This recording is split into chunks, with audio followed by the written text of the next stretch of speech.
I am with the New Albany Police Department, and your first question is, what are the procedures you have to follow? Some of our procedures have changed quite a bit since COVID has took place. Now we come in every shift, disinfect our cars before the next shift comes in. When I go down to my patrol car, I'll go through it completely, Lysol everything down, go through and disinfect every nook and cranny that I can possibly find on a patrol car. Anything that my hand would naturally touch during shift, I try to get it wiped down. After we patrol all day and we're fixing to switch shifts with the next shift, we get back out of the patrol car and go back through that same procedure again, going through and wiping down all the instrument panels, the entire car, every little nook and cranny that we can find again, just to make it safe for the next officer that's coming on shift. When the next officer comes on shift, he comes in right behind us and disinfects the car again for a third time. We do all this just to try to keep the cars as clean as possible and free from the COVID virus. And to add on to that, as you can see, we're not wearing our usual blue uniform that we usually wear. Chief has actually let us wear our Class C uniform because it is easier for us to decontaminate whenever we do get home or whenever we have any encounter with somebody that might be infected. It is easier to disinfect our uniforms. And also in dealing with the public, as you can see, we wear gloves, we have masks that we wear. Anytime we get a call, getting out with someone, we are taking extra precaution on keeping ourselves safe. We do try to limit our involvement with the public. We still do have a job to do, and we do that job, but we're just taking extra precautions to keep ourselves safe and healthy during this trying time.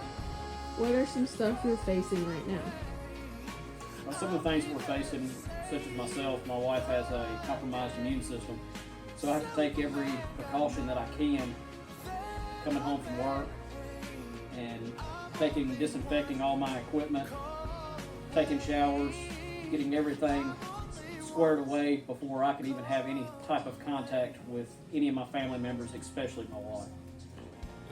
I, on the other hand, I have kids of my own. I have one that's got asthma, and that's one of my biggest fears, having to bring it home to them and getting my daughter exposed.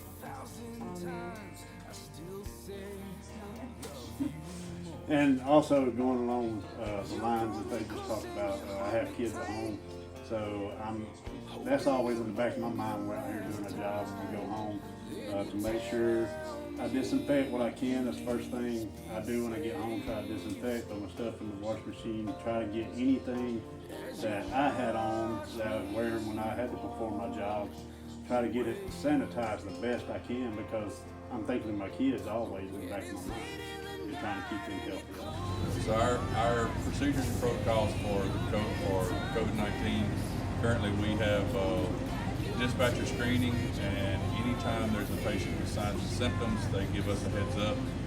They will call us directly on our radios to give them a public service to call into dispatch.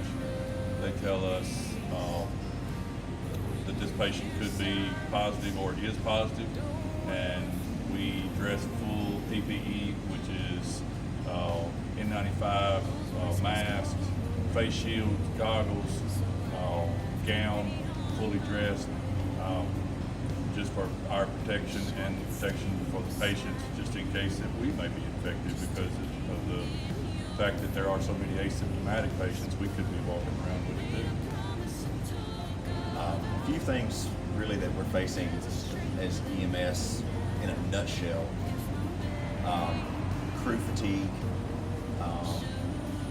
which really isn't anything out of the norm. Stress at home, on the job.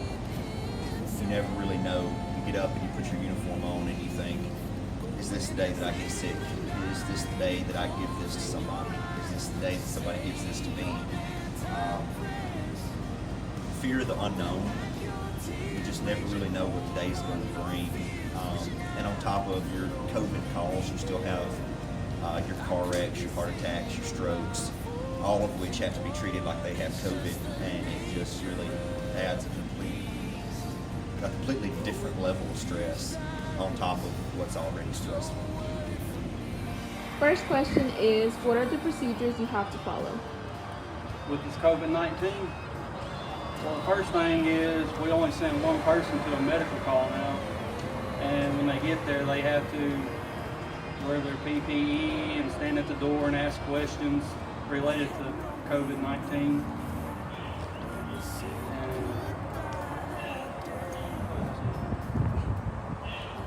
Masking up on rescues.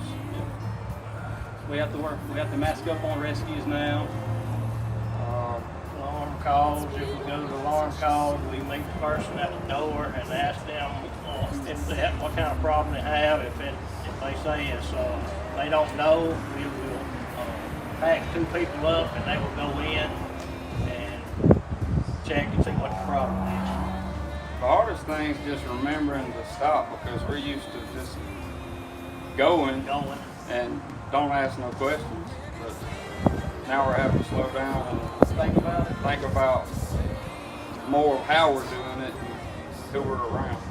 Second question is, what are some stuff you're facing right now? Well, me working at the fire department, my wife, she works in the medical field. All the daycare is closed. Finding somebody for child care and making sure we're not bringing anything back home to our kid. Watching who we're around is tough.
I would just like to say thank you to all the doctors and nurses and scientists who are putting their lives on the line for the benefit of others. Thank you to the first responders. Quiero agradecer a todos los médicos y enfermeras por todo su esfuerzo y ayuda durante esta situación tan difícil. Shout out to all the first responders in the city of New Albany, Mississippi. Thank you for everything you've done. You guys really are helping a lot, and I thank you for that, along with everybody else.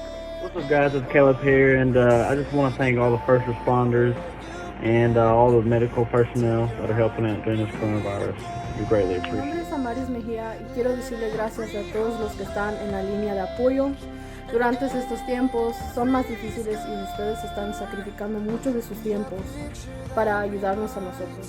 Que Dios los bendiga. All the first responders for always being there, and I pray that God gives you courage and strength to keep doing what you're doing. And may God be with you at all times. God bless you all. I want to thank everyone who have risked their lives, especially the first responders during this world pandemic. We appreciate y'all so much and everything you have done. May God bless you. I want to take a second to thank our doctors and nurses and our first responders during this serious pandemic. Y'all just stay safe and healthy out there. Thank you to all the doctors and nurses for what you guys are doing. Este es un agradecimiento para todas las personas que están poniendo sus vidas en riesgo durante esta crisis muy grave. Muchísimas gracias. To all of our first responders for all you have done for us, and you're greatly appreciated. Thank you. I'd like to say thank you to anyone working as a nurse, first responder, or anything like that. Thank you for working to help us get over this coronavirus.